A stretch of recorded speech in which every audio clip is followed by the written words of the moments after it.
It's a crazy story of a lunatic God that we worship. And that may sound irreverent, but I'm simply quoting St. Paul, who says that the message of the cross is, and the Greek word he uses is moria, from which we get the English word moron. Moronic. The word of the cross is moronic. It's foolish. It's madness. St. Catherine of Siena, a great Dominican saint, famously in many of her prayers said to God that he was pazzo de amore, a mad lover that was drunk with love. Drunk with love for humanity. This is our God who calls us to holiness. Jesus did all of this for us men and for our salvation, so that we could make our lives something beautiful for God. As Mother Teresa so often said, God makes slime creatures into saints. Us. But what really is sanctity? What is holiness? What is it to become a saint? It's to become progressively defined by divine beauty, by the beauty of divine love. In other words, to love with the love with which Christ loved us, to love with the love with which Christ loves us now. The Serra Club exists to work and support and nurture and cultivate men and women who wish to give their lives entirely over to this love, other-focused, for others. We live to cultivate those who are all in, as Father Colin beautifully said this morning. We are invited to be, in a New Orleans phrase, saints among the saints. That's us, co-conspirators with the Spirit of God. We are to set up outposts of the kingdom of God behind enemy lines, loving enemies from behind the lines. You are ambassadors for Christ. You are to stand up in a world that is real and broken that you inhabit. You are God's local civilization builders who draw your blueprint from the city of God. This is the world we are called to construct, from which emerge vocations. Vocations are people who are willing to give their lives for the Lord and His kingdom, to lay down their lives for others. Your life, your witness, your prayer, your struggles contribute to a culture of generosity and saying yes to the will of God. There is no vocations crisis. There's only a crisis of no, of refusal, to give, to say yes. St. Teresa of Avila said this: saints beget saints. Holiness is a contagion that once it's released, never stops its movement. Jesus calls it leaven. If you've ever used leaven, you take a tiny pinch of leaven and put it in an enormous batch of dough, and eventually it will permeate the entire batch and make it rise. May I say that this is the real campaign for priesthood, that we need Catholics who see their goal in life as sanctity, holiness, Christ-likeness, quiet heroism, fidelity to commitments, fidelity to daily duty, and as well as the supreme commitment to love with the love with which Christ loved us sacrificially from the cross. Let me use a story to bring this alive so it doesn't remain ethereal and abstract. I'll share a story. My father, who's now deceased, was Russian Orthodox, or belonged to the Russian Orthodox Church. He joined it back in the 1980s. So I was raised in an Orthodox and Roman Catholic home. My mom was Roman Catholic. I used to go to the Russian church, when the Mass or liturgy in the Russian church was about 2.5 hours long, and the Irish Catholic priest Mass was about 35 minutes long. You know which church I liked as a kid growing up? Definitely that one. Anyway, one Sunday, I remember this in the late 1980s, one Sunday in my dad's church, there was a priest there visiting who was preaching. It was around Roe v. Wade's anniversary in January, and he was preaching on Respect Life, and he wanted to share a story from Russia of a particular woman. And he said this woman back in the 1950s had gotten pregnant, and during her pregnancy, abortion, you may know that Russia has an immensely high rate of abortion. I think the highest rate of abortion on the planet, maybe rivaled by China, is in Russia, and was back then. So when she was pregnant, they found out she had some complications in her pregnancy that might lead to the deterioration of her health or even her death. And so the doctor recommended early on in her pregnancy that she have an abortion. And he said that the woman, who was a pious Orthodox Christian, said no, she wouldn't do that. So she carried the child to term in pregnancy. And during the labor and delivery, he said, her husband was there with her in the delivery room, and she wanted to hold in her hand a cross, a metal Byzantine cross in her hand during the labor as a sacramental to draw her strength from. And during the labor, she squeezed the cross so hard, the priest said, that her hand bled on the cross. And then during the labor and delivery, right after the baby was born, she hemorrhaged so severely that she died. And he said that child born was a boy, and that boy grew up. And one day that boy decided he wanted to be a priest. And this priest said that when the day he was to be ordained came, the father, who was a widower, he never remarried, was a widower, and had raised him his only son. He went to him before his ordination outside the church, and he went to him and said, "Son, I have a gift for you. I'm going to give you. I've been waiting for the day. I was waiting for the day when you made your decision to make your definitive life choice of what you're going to give your life to, and now you have, and I want to give you a gift." And you can imagine what it was. He says, "The gift I want to give you is this cross." He'd never seen it. His dad had never referred to it. He had just held it secretly until then. He said, "This is the cross that your mother held in her hand as she was laboring to give you birth. And if you look on the cross here, you see these stains on here. This is your mother's blood. And so I want you to take this cross." And he says, "I want you to live a vocation worthy of your mother's sacrifice." So if at the heart of priesthood is sacrifice, then your mother was your greatest teacher. "This is my body broken for you, my blood shed for you. So you live worthy." So if you ever feel, he said, tired or discouraged, or you want to quit, I want you to take this crucifix. I want you to look at it. And I want you to think all of your mother's love and sacrifice and hugs and kisses and tears and words of encouragement, everything she wanted to give you the rest of your life is in this cross. Just hold it and draw from it. And then the priest paused in his homily, and he reached under the pulpit, and he pulled out a cross, and he said, "That was my mother. And this is that cross." And of course, he did it on a dry eye. And in this church, during the homily, everyone sat down on the ground. It was beautiful. The priest would stand in the middle of the church, and everyone would sit on the floor. It's not a dry eye in the church. And then he said this at the end. He said this.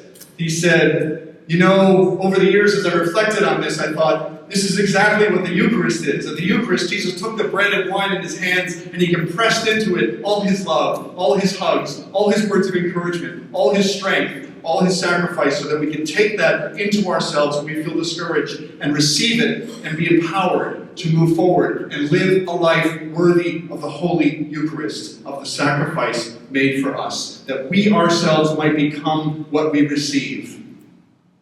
That's the Eucharist. That's the priesthood. That's Christian life. Saints beget saints, sometimes literally. Sometimes literally, but always. No sacrifice or fidelity in your life is wasted in the kingdom, and most of it you'll never know in this world. Only in the next world will you see the saints born of your sacrifices. So we need to pray for vocations, but by first responding like that mother and father to our call to be saints. And we set the stage for a world that can birth saints, where yeses are possible in a world full of no. A few years ago, there was a priest in Vancouver, Father Rodney Nudibos, who gave a beautiful homily. And one of the things he said on vocations, he says, as vocations director, I'm often called to preach about the priesthood, and quite frankly, it hasn't been easy in this current climate. But I remind myself that in preaching about the priesthood, I'm preaching about the love of the heart of Jesus. Not only that, but the current crises in the church prod me on to preach with even greater zeal and conviction, because it means we need more good and holy priests. We need priests to show us Jesus. We need priests who want to be saints. And where do they learn that? Father Colum said it. We stand on the shoulders of giants. And so will they. Saints. But saints who are human, who are real, who are humble, who are joyful in their love for Christ, who are able to embrace their weaknesses and find in them the power of Christ at work. In this broken church, we need saints who have gone down low so that they know well the mercy of God. And who, in the face of failure and crisis, don't leave the church, but lead in the church. Such saints are humble, and the mediocrity of the church, which is always the case in all of history, the mediocrity of the church for the saints doesn't deter them from expressing once for all their solidarity with her. I'm part of the mediocre church. I'm part of the sinful church. G.K. Chesterton, the famous Catholic British author, once entered a contest in the London Times that said, "What's wrong with the world?" And his answer was published in the Times, and it was simple. It says, "Dear sirs, I am. Sincerely yours, G.K. Chesterton." I am what's wrong with the world. That's where the revolution begins. Not with them. It's not their problem. It's mine. You. Jesus says that to Peter. And Peter says, "What about him?" Jesus says, "You follow me. Don't worry about him." That's your vocation. A broken church, but to bypass Christ's church for a saint with the idea of making it to God on their own initiative, maybe a better church, would never even occur to them. They do battle with the mediocrity of Christ's church, not by protesting and complaining, but by enkindling and encouraging the better. The church causes them pain, but they do not become embittered and stand beside and sulk. They form no dissident groups, but they cast their fire into the midst. That's what saints do. They cast fire. Jesus said, "I have come to cast fire on the earth, and how I long to see it burn." That's you. That's me. Today is an extraordinary feast day.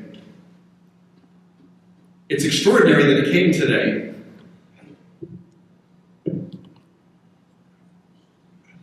It's the feast of an extraordinary woman who came to cast fire on the earth. When I realized that it was her feast a while ago as I was preparing this, I prepared this over many weeks. And when it came time to me to look at the date and think about the date, and then I looked at the feast and I thought, I'm throwing my talk out. I'm rewriting it on this woman. So the rest of my talk, most of it will be on this woman here.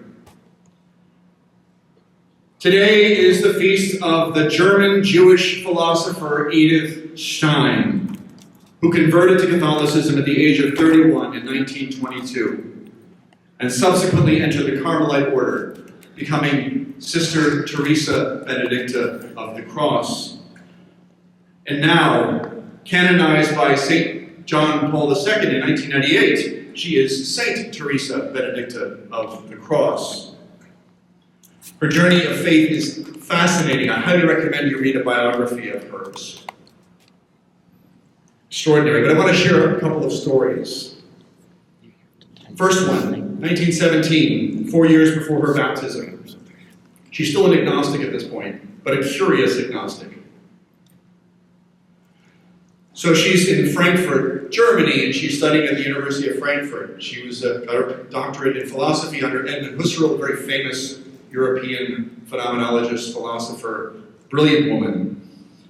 So one day she went to visit the Frankfurt Cathedral. She had never been inside of the Frankfurt Cathedral, which is just a beautiful work of medieval art. And she went in there out of curiosity, but before she walked in, she noticed a woman going into the church with a shopping basket in her hand, evidently to say a quick prayer. And so she followed the woman into the church, spied on her from the side, watched the woman walk over to the sanctuary and kneel down. She was astonished, she said, by what she saw. She wrote this down in her journal later, before she became Catholic. This was something totally new to me, she said. In the synagogues and Protestant churches I had visited, people simply went to the services. Here, however, I saw someone coming straight out of a busy marketplace into an empty, silent church, as if she were going to have an intimate conversation with an invisible partner. It was something I would never forget. Would that anonymous woman ever know the impact that her quiet witness to fidelity, to prayer that day would have to open the imagination of this agnostic Jewish philosopher to the transcendent truth of Jesus Christ? She would never know. Saints beget saints. Because of her Jewish heritage, Sister Teresa, had to flee from her Carmelite monastery in Cologne to a monastery in Echt, Holland. But there was no escape. When the Dutch bishop spoke out against the Nazis, the Third Reich retaliated by rounding up all Jewish converts to Catholicism in Holland and sending them to the concentration camps. The price of criticizing Hitler. On August 2nd, 1942, the Gestapo arrived and arrested Sister Teresa while she was praying with her sisters in the chapel. The Nazis had required her, by the way, to brand onto her habit a gold Star of David. Jew. She was transported in a filthy, crowded boxcar to Auschwitz. But before being brought to Auschwitz, she was held for a brief time at the Westerbork concentration camp in the Netherlands. After the end of the war, one of the guards at Westerbork testified of his encounter with her. And what he said was this: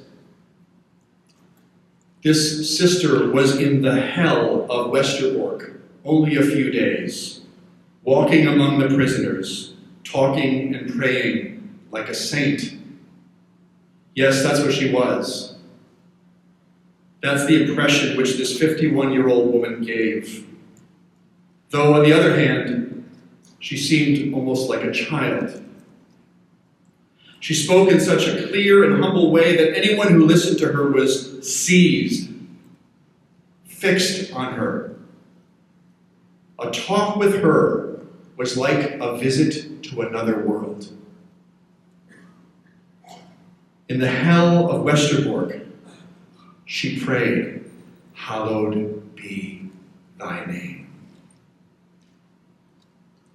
There is a woman grounded in God by the root of prayer, who, because of that prayer, was able to find in her core an unshakable rock of stability amid the chaos and terror of the camp. Once at Auschwitz, it was said that Sister Teresa calmly reached out to the women and children around her. By the way, that's her prisoner number that was branded on her arm. According to one eyewitness account at Auschwitz, she went among the women like an angel, comforting, helping, and consoling them. Many of the mothers were on the brink of insanity and had sat moaning for days without giving any thought of their own children. She washed these women, combed their hair, and tried to make sure they were fed and cared for. It was on August 9th, today, 1942, in the morning, at the age of 51, that Edith Stein, Sister Teresa Benedicta of the Cross, was led away to offer her life to God within the gas chambers of Auschwitz. To the end, she was a woman of prayer. Above all, prayer of intercession, which of course you Serrans dedicate yourselves to. And let me share a last story about Sister Teresa, Saint Teresa. Before she entered the convent, Edith took a position teaching German literature and history at St. Magdalena College for Girls in Speyer, where she taught for 9 years. Despite her extremely hectic teaching schedule, she would spend hours in silent prayer, kneeling motionless before the Blessed Sacrament, sometimes passing an entire night in devotion. So impressed were the Dominican sisters by her prayerfulness that they allowed her to place a chair off the side of the altar, hidden from the community as well as the congregation in the sanctuary of the church. There, tucked away, hidden behind a column, Edith could sit or kneel for hours, either absorbed in the Mass or in private prayer. The presence of Jesus in the Eucharist would become the organizing center of her life and the pattern of the way that she would live. On March 26, 1939, Edith made an extraordinary request of her prioress. She asked for permission to make a free will offering of herself to the Sacred Heart of Jesus. In a formally composed statement, she pledged her life as an atonement for the sins of the world, in hopes that the, quote, Antichrist might perish, if possible, without a new world war, and a new order may be established, end quote. This woman, Edith, was born on Yom Kippur, the Jewish Day of Atonement. And she was received into the church on January 1st, which was in those days the feast of the circumcision of the Lord, which was considered the first shedding of blood by the Savior. And she was later given the name Sister Teresa Benedicta of the Cross, who knew that her life was wound around the mystery of the cross. With her oblation, her offering, her written statement of offering, she stated her desire to be mystically joined to Jesus' work of defeating evil by self-immolation in love. In a letter from 1939, Edith wrote, "Therefore the Savior today looks at us, solemnly probing us, and asks each one of us this question: will you remain faithful to the crucified? Consider carefully. The world is in flames. The battle between Christ and the Antichrist has broken out in the open now. If you decide for Christ, it can cost your life." And Bishop Barron goes on to say this: "None of this constituted a morbid death wish. Throughout this dangerous period of her life, Edith tried in numerous ways to protect herself and her sister, who had come to live with her. But she had also signaled her willingness to be used in any way God should see fit. She didn't have long to wait." At this climactic moment of her life, Edith was, with the courage of a martyr, moving into the role of Yom Kippur, the atoning victim, one who would, in imitation of the crucified Christ, conquer evil by refusing to fight on evil's terms. Saints beget saints. Pope St. John Paul II, who canonized her, said his own vocation was profoundly shaped by her witness. He said this: "My priesthood, even at its beginning, was in some way marked by the great sacrifice of countless lay, priest, and religious men and women of my generation. Providence spared me the most difficult